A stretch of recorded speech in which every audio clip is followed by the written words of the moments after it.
We're good. We're good. We're very, very happy this evening to have on the show the very well-known, the wonderful gentleman, Dr. Colin Archer. Dr. Archer, how are you doing this evening? Fine, fine. How are you doing? Oh, doing really good. Good. It's been a long day, but Yeah, okay. by this time, Yeah. you're kind of winding down, getting into trying to restructure your thoughts to get ready for the next day. Good, good. Good. Always enjoy listening to your program, Investing in Being Human.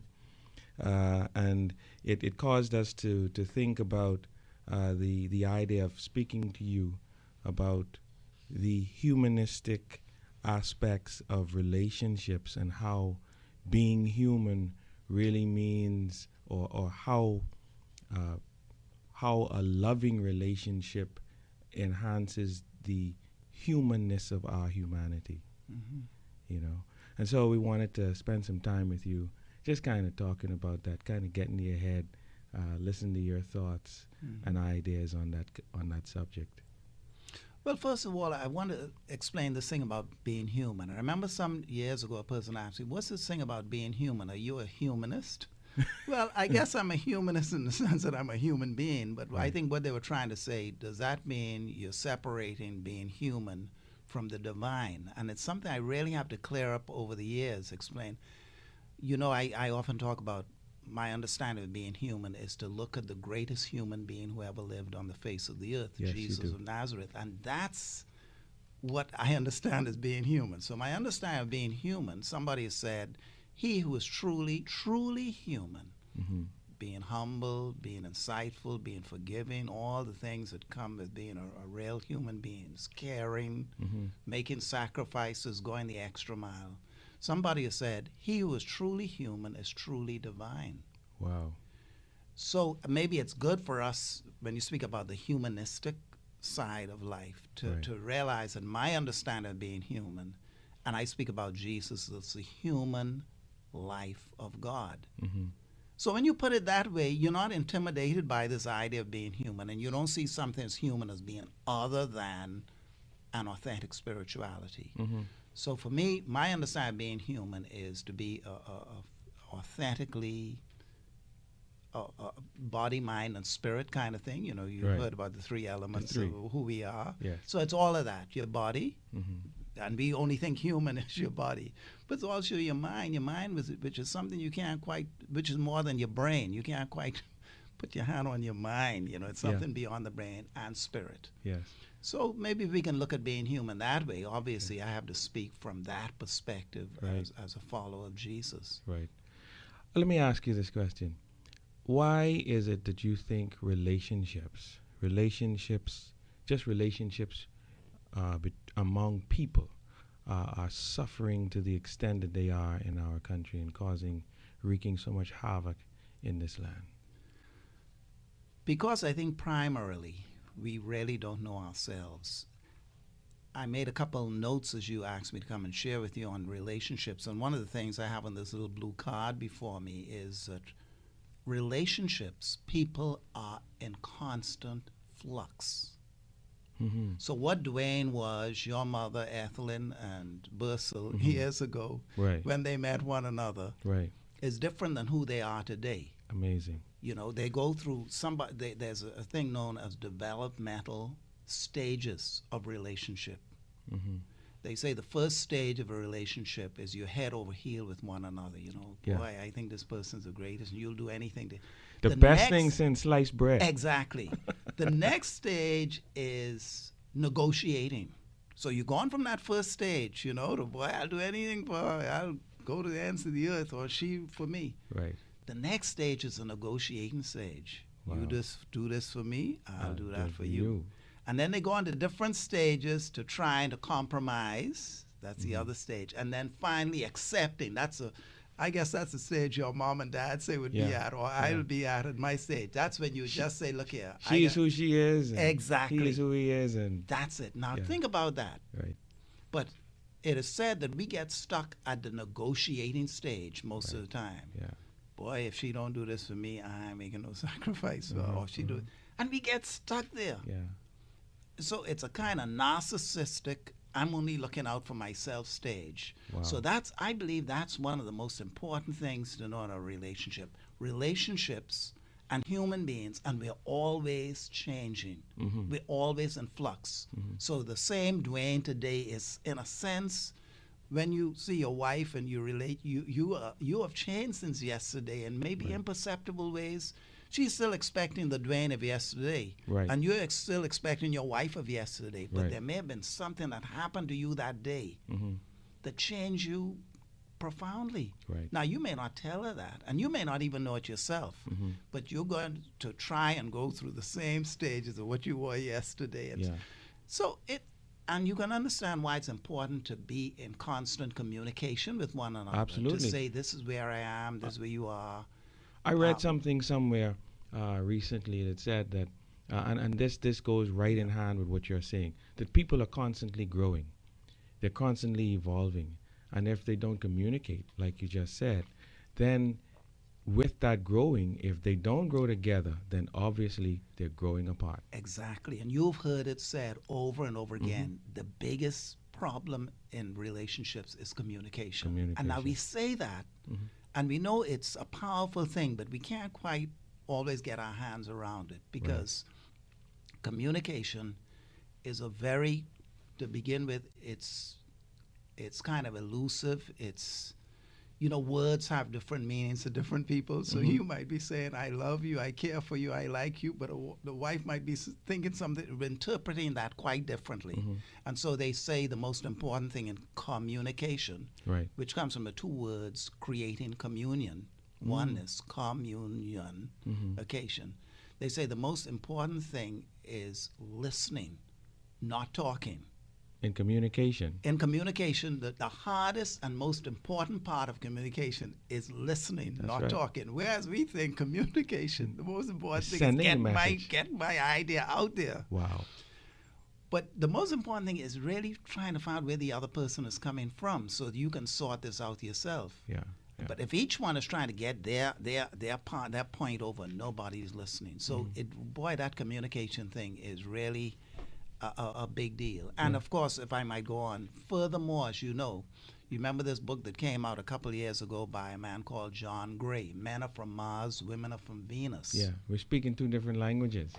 It's almost as if you're coming from two different planets, and you meet on Earth. One is from Mars, one is from Venus, and you're saying, oh, I like that woman. That's a different species over there. Yeah. And that man, I've never seen, where is he from? Here, he's from Mars. Now, how are we going to communicate? Because I have a Martian language, and she has a Venetian language. Yeah. So the whole point of the book is men and women who are so different are trying to communicate their worldview to the other one. Amazing. So they can kind of connect up. Yeah. And that's the impossible, because men and women, we really do come from different poles. I mean, men are more physical.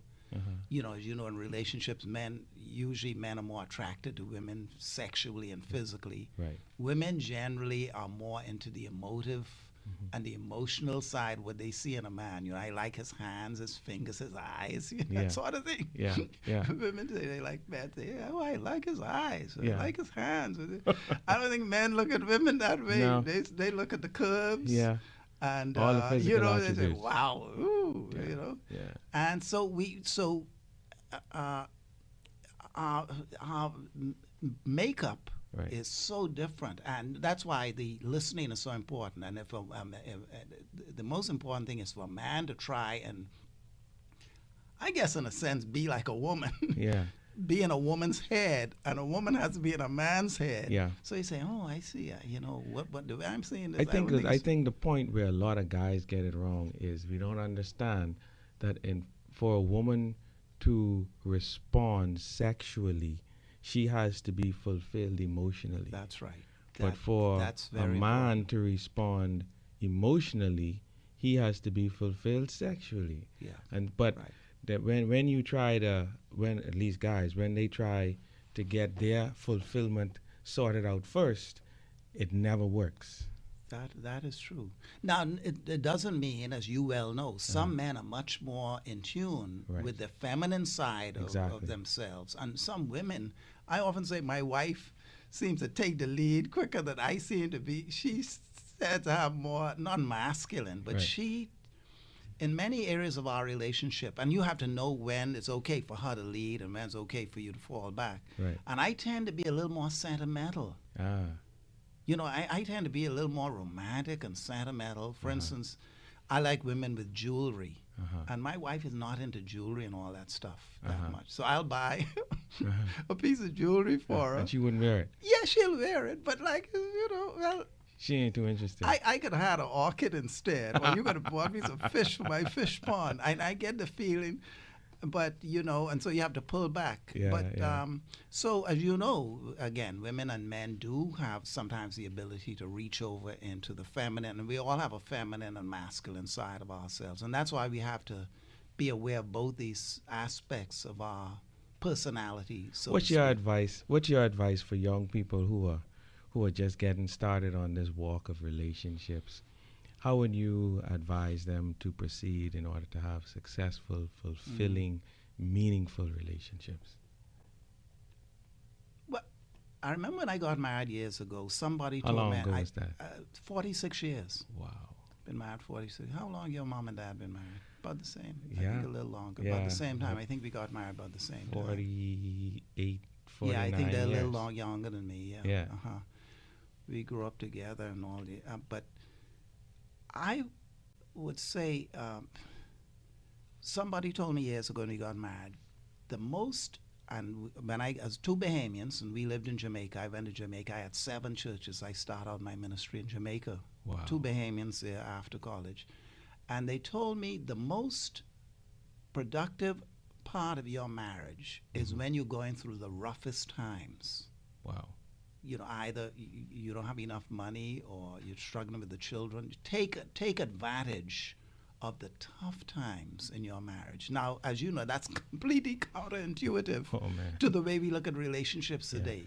But many people can say that. Many people, they say, the times when we had to struggle together and we didn't have much or so on, we were closer and we pulled together more and somehow things worked out better. When we leveled off and we didn't have as many challenges, somehow we seem to have drifted apart.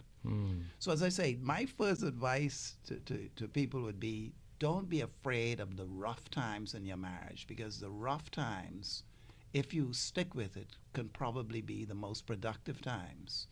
The other thing I would say is, marriage isn't 50-50.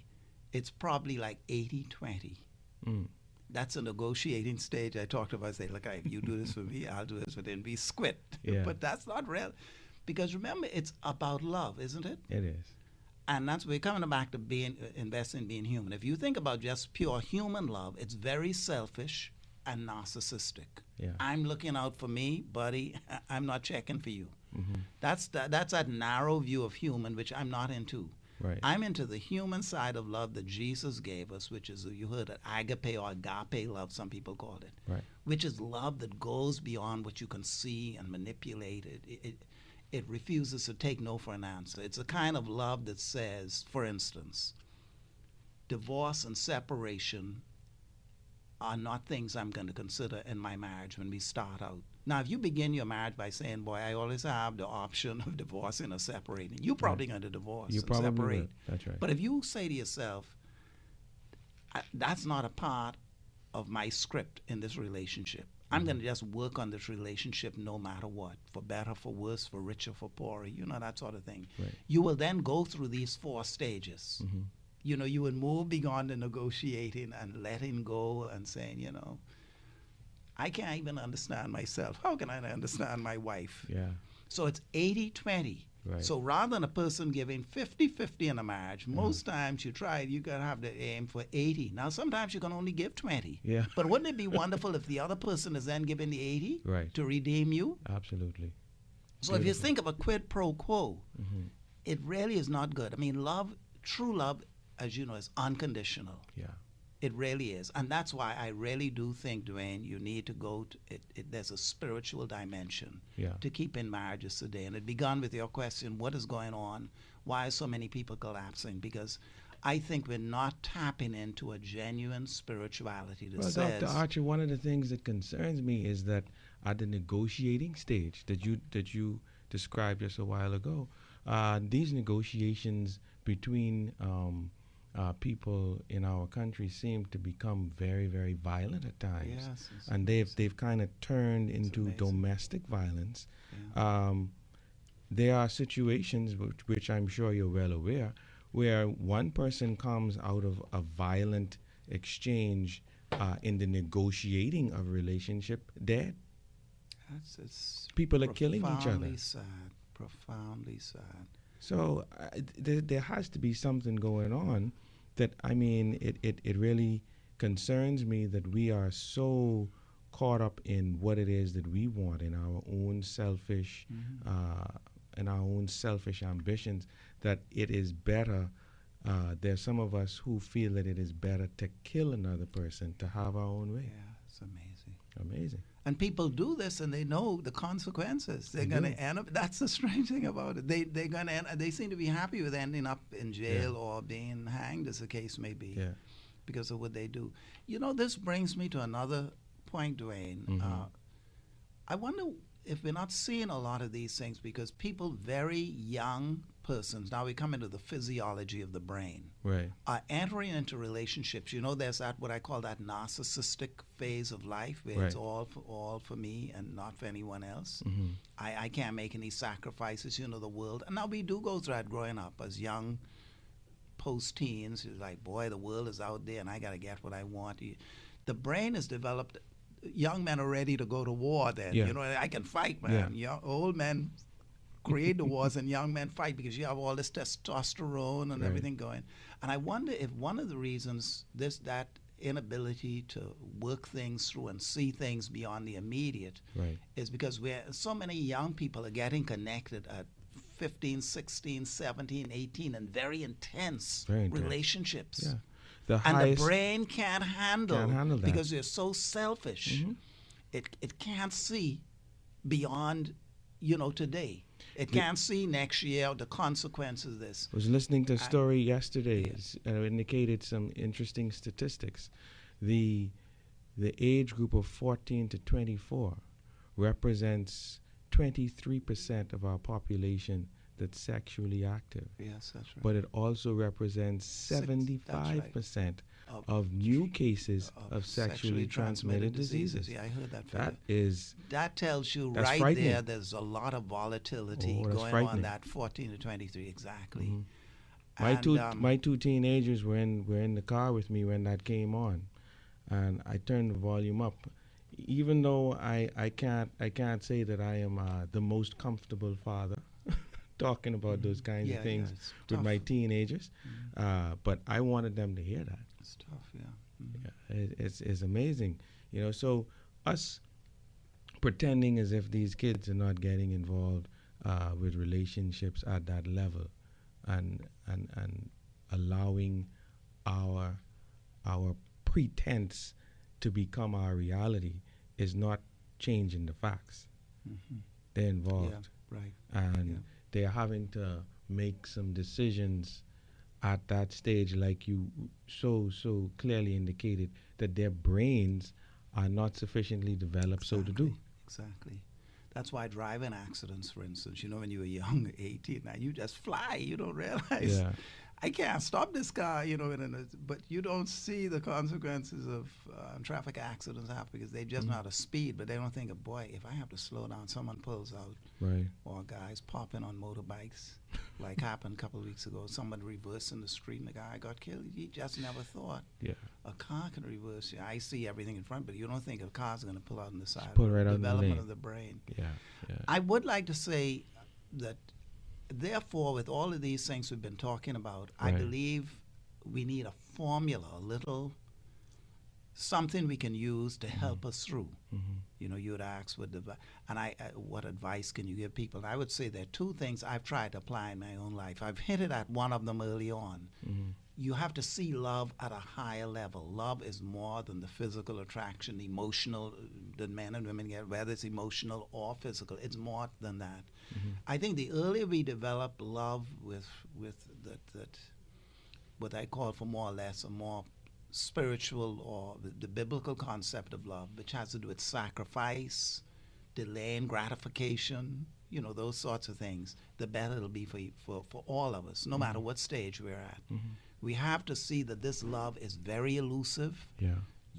Love is much more than meets the eye. It's very mysterious. It's powerful, and all of those things. Right. And it needs to be tempered, to put it kind of mildly, with God's love, which redeems us, so to speak, which delivers us from some of the stupidness we're capable of doing. Boy, I tell you. And the other thing I do, and maybe we can talk about this some other time, I'd be glad to do it. It's something I've used all my life. We have to apply what I call rational behavior therapy, RBT. And you've probably heard it in my programs. I am my own best friend or my own worst enemy. Nobody can be kinder to me than me, and nobody can be more cruel to me than me. So when we have relationship difficulties, husbands or wives or on the jobs or others, you say, look here, although we're going through this, I need to get a grip of myself. I can't get that other person to get a grip of myself. I need to be sure I have an understanding of the situation so I can control it, whatever the other person does. And I've used this. I've applied this for many years in my own life, personally, to work through things. This idea comes from a black psychologist, a fellow named Max Malsby from the University of Kentucky, but I can talk about that later if you wish me to. And Dr. Tim McCartney and myself met with him many years ago, and I'll tell you the background to it and how it makes a difference. So if you have a little formula every day of your life in your head, and what I'm trying to say, I think, is there are two things that can help us. Christian, if you wish, theology, which is an understanding of love beyond the ordinary, and then a practical thing we could use as to how to handle our own lives rather than to try to handle somebody else's life. And if you handle your own life well, I think things more or less drop into place. But imagine, most of our time, we're trying to control the other person. Yeah. Instead of us trying to control ourselves. Exactly. Wow. Beautiful. We cannot control the other person to begin with. And even when we try to control ourselves, it's very difficult. So let's put that effort in taking care of our own business, keeping our side of the street clean, so to speak. What are your closing comments, Dr. Archer? Well, it's that pretty much, that whatever we go through in life, we need to have a little formula swinging around in our head all the time to keep us on track. On track for that day. Yeah, exactly. And I use a lot of these little formulas, like the Serenity Prayer. God grant me the serenity to accept the things I cannot change. Courage to change the things I can. And wisdom to know the difference. Exactly. But most of the times, we're trying to change what we cannot change. And the things we can change, we spend very little time with that. But above all, we need to know the difference. Because most of the time, we're trying to change the other person. Our position is if it ain't broke, don't fix it. Exactly. So we need to have these little formulas swinging around our head all the time to keep us on the straight and narrow, as the old Dr. Archer, we got to have you come back.